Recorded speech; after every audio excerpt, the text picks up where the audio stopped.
Bonjour à tous les internautes, ici Keiko Magazine, le magazine qui vous propose des critiques ciné et télé.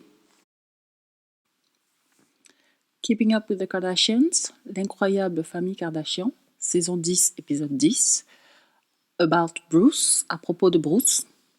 Alors on a la première partie aujourd'hui et puis la seconde partie demain aux États-Unis. Alors en France, je pense qu'ils vont regrouper les deux parties vendredi soir. Donc vous aurez deux épisodes, mais ce sera un long épisode. Alors, c'est la réaction de la famille de Bruce à son annonce de transition de femme. Alors, je trouve que ça a été quand même assez bien fait, leur annonce, en général. C'est-à-dire que la première partie, c'était donc Bruce qui parle à Diane Sawyer.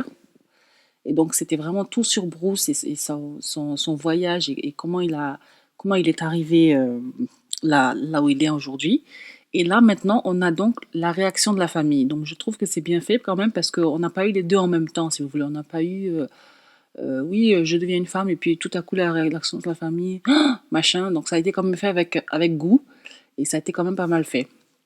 Alors, on va rentrer dans le détail des réactions de chaque membre de la famille. Alors, je pense que toutes les filles de la famille ont été choquées et elles ont été blessées par l'annonce. Alors, c'est compréhensible, hein. Et je pense qu'elles ont plus de mal à le dire vraiment, qu'elles ont été blessées parce que, bien sûr, elles sont des personnalités publiques et que du coup, ça les rend un petit peu. Ça les expose un petit peu à des critiques assez virulentes de la part d'Internet, hein, le gros mot Internet. Et donc, du coup, on a l'impression comme ça qu'elles se retiennent, pas seulement pour Bruce, mais aussi pour leur image. Et bon, je comprends tout à fait leur réaction. Je comprends qu'elles soient énervées, parce que moi, par exemple, si mon père me disait que il devenait femme, je pèterais les plombs, quoi. Enfin, ma première réaction serait de péter les plombs, de dire je veux plus te parler, je veux plus te voir. Et puis après, je sais au fond de moi qu'au bout d'un moment, je vais quand même m'y habituer et quand même revenir vers lui parce que de toute façon, dans notre ADN d'aimer nos parents. Donc on passe outre tout ce qu'ils font, même s'ils tuent quelqu'un, on les aime quand même. Donc c'est un peu cette réaction-là qu'on a vue ce soir. Et donc je vais aller de la plus âgée à la plus jeune. Alors Chris, c'est la pire qui a réagi, enfin la pire réaction, c'est-à-dire que bon, elle était mariée avec lui pendant 23 ans, 25 ans, ou je sais plus combien d'années, et donc du coup, c'est sûr qu'elle le prend le plus mal. Elle a l'impression que toute sa vie a été un mensonge, et ça aussi, je comprends tout à fait.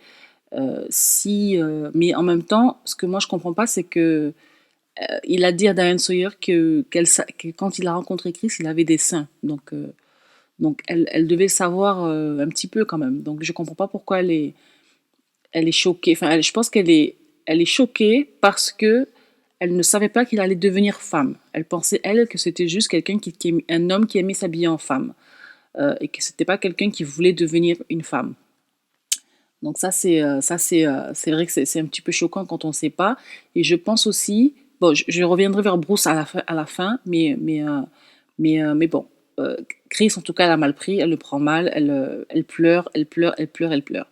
Et je la comprends. Et franchement, quand je regardais l'épisode, je pleurais avec elle, quoi. Parce que vraiment, avoir deux enfants avec un homme et qu'ensuite ils se retournent et qu'ils te disent ben, je deviens une femme, bonjour le cauchemar, quoi. Enfin, en tant que femme, c'est horrible. Voilà, tu remets tout en question, c'est une horreur. Donc Chris a très mal réagi. Ensuite, dans l'ordre donc de la plus âgée à la plus jeune, on a Courtney qui réagit sans vraiment trop réagir et qui est blessée, mais qui n'est pas vraiment blessée, enfin, du grand Courtney, quoi. C'est-à-dire elle est froide, elle dit rien, elle ne laisse, elle ne montre aucune émotion.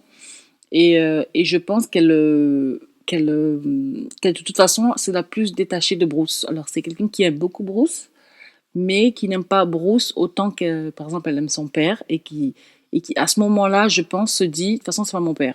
Donc, de toute façon, elle a ce petit détachement-là qui fait qu'elle arrive à supporter la nouvelle.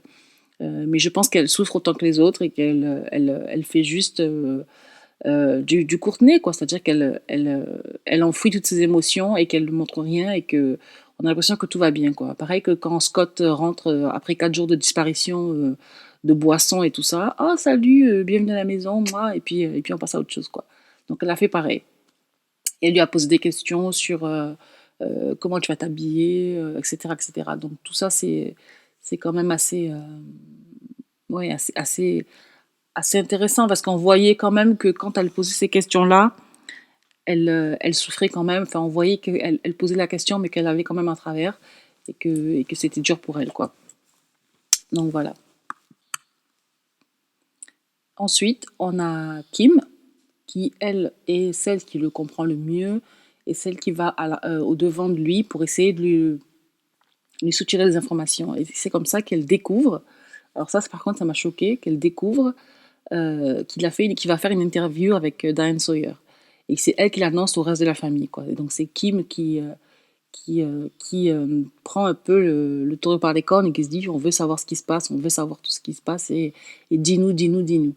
Et alors c'est vrai que c'est pas du tout le rôle que je lui aurais prêté, mais c'est vrai que c'est la plus mature de la famille, bizarrement. On a beau la critiquer, mais c'est elle la plus mature et c'est elle qui vraiment conduit la famille vers le succès. Et donc ça, c'est vrai que c'était plaisant à voir.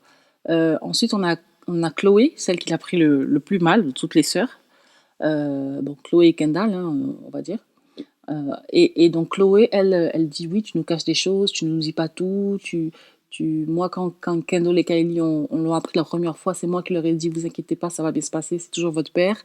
Et là, j'apprends des choses que je ne savais pas. Et c'est vrai que je me suis dit, je me disais, Kim, dis-lui qu'il va aller voir Diane Sawyer et il va péter un plomb. Elle va péter un plomb plutôt, pardon. Et du coup, bon, elle lui a pas dit, je pense qu'elle a dû lui dire avant, et c'est peut-être pour ça que Chloé était aussi énervée. Alors ensuite, on a Kendall. Kendall qui le prend mal, quoi. Qui a beau donner des excuses. Oui, je veux pas que les gens s'en prennent à lui. Bon, ok, ça, je suis sûre que c'est vrai, mais je veux dire, c'est pas pour ça qu'elle pleure. Et aussi, c'est la personne la plus géniale que je connaisse. Ok, d'accord, ça c'est vrai. Mais dis la vérité, quand même que ça te fait de la peine. Et je pense qu'elle aussi, c'est un mélange de Courtney et de Chloé, c'est-à-dire elle ne dit jamais ce qu'elle ressent, mais elle souffre en silence, quoi. Et ça, ouais, c'est un peu, c'est pas bon pour elle, quoi, je trouve. Mais bon, jusqu'à présent, on n'a rien vu de dramatique qui est arrivé à Kendall, donc tout va bien. Mais je pense qu'elle a dû le prendre très très mal quand même, au fond d'elle. Ensuite, on a Kylie, la petite Kylie, 17 ans, qui a refait ses lèvres et qui les porte fièrement. Donc, en fait, la petite Kylie, je pense que je me rends compte que la petite Kylie, en fait, ressemble plus à Courtney parce qu'elle ne montre pas du tout ses émotions. Donc, c'est un peu la boucle bouclée avec les enfants, hein. On a Courtney, la plus grande, et Kylie, la plus petite, qui se ressemblent au niveau de leur comportement et de leur réaction aux choses. C'est-à-dire que Kylie, elle ne parle pratiquement pas, elle ne dit absolument rien. Et je suis sûre qu'ensuite, elle va avoir ses amis et que tous ses amis savent tout ce qu'elle ressent, mais que sa famille la connaisse à peine, quoi. Bon, elle est adolescente en même temps, donc c'est un petit peu normal, hein. On a tous fait ça adolescent, où on disparaissait un peu de notre famille. Mais oui, on ne sait pas si elle est bien ou si elle n'est pas bien. On ne lui dit rien. Enfin, on ne lui dit rien. Pas on lui dit rien, mais elle ne dit rien, elle ne nous dit rien, et on ne sait pas du tout ce qu'elle ressent, quoi. Donc voilà, donc un épisode quand même assez riche, assez bien fait, qui m'a fait pleurer, et surtout, un épisode qui m'a un petit peu fait changer d'avis. Alors pendant tout l'épisode, je me disais, mais il est complètement égoïste, il pense qu'à lui, il s'en fout de ses enfants, etc. Et vers la fin de l'épisode, il m'a convaincu, parce qu'il y a un moment où il pleure, et il explique sa position, et il dit, il n'y a pas de bonne manière d'annoncer cette nouvelle. Donc ça, c'est vrai, quelle que soit la manière, les précautions qu'il prend, etc., il n'y a pas de bonne manière. Et je pense que sa démarche de le faire publiquement, vu qu'il est déjà une personne publique, c'est-à-dire que partout où il va, les gens le poursuivent, etc., je pense que la démarche de le faire publiquement, c'est aussi une bonne chose pour les gens qui sont dans la même situation que lui. Ça, c'est vrai. Et aussi, je me suis mis à sa place 2 secondes, le fait de dire que... Parce qu'il sait ce que pense sa famille de cette histoire. Il sait que pour eux, voilà, c'est le sol qui s'écroule, quoi. Et c'est un parent, donc je pense que son premier instinct serait de protéger ses enfants. Mais là, c'est lui qui leur cause le plus de peine. Donc c'est très difficile à vivre. C'est quelque chose que moi, personnellement, je ne ferai jamais à mes enfants. Mais pour lui, je pense que ça doit être quand même difficile à vivre. Ça doit prendre beaucoup de courage de pouvoir dire ça à sa famille. Et, euh, et, euh, et c'est vrai que sur ce coup-là, il m'a convaincu. Je pense pas qu'il soit à fond sur les médias ou quoi que ce soit. Je pense que vraiment, c'est un secret qu'il a dans sa vie depuis qu'il est petit et que ça sort maintenant parce que je pense, dans sa tête, il se dit, mes enfants sont grands et ils vont pouvoir s'en sortir. Et je pense que, d'ailleurs, il l'a dit dans l'épisode, que vous êtes tous grands, vous êtes tous comment dire, ils ont tous de l'argent, quoi. C'est-à-dire ils ont tous du succès, ils sont tous grands, ils vont tous être OK. Donc maintenant, il peut vivre pour lui. Et ça, c'est ce que j'ai dit depuis le départ. Enfin, je ne sais pas si je l'ai dit en vidéo, mais je l'ai dit en tout cas à voix haute autour de moi. Je l'ai dit que c'est parce que Kylie va avoir 18 ans cette année, donc c'est pour ça qu'il le fait cette année-là. Et même Chris disait, mais pourquoi maintenant et donc dans ma tête, je me suis dit, mais parce que Kylie a 18 ans, donc maintenant il a fini avec ses enfants, quoi. Et d'un côté, je pense que s'il a eu ce secret-là toute sa vie et qu'il a gardé jusqu'à ce que Kylie, la petite dernière, quand il a élevé 10 enfants, Kylie ait 18 ans, c'est quand même, il faut quand même lui tirer un petit chapeau et en dentelle et quand même saluer son courage, quoi.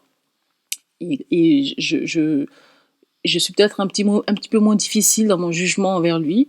J'ai réagi comme les filles dans l'épisode, c'est-à-dire que le premier coup, je me suis dit, oh, mais c'est un fou, il est dégueulasse, il est malade, etc.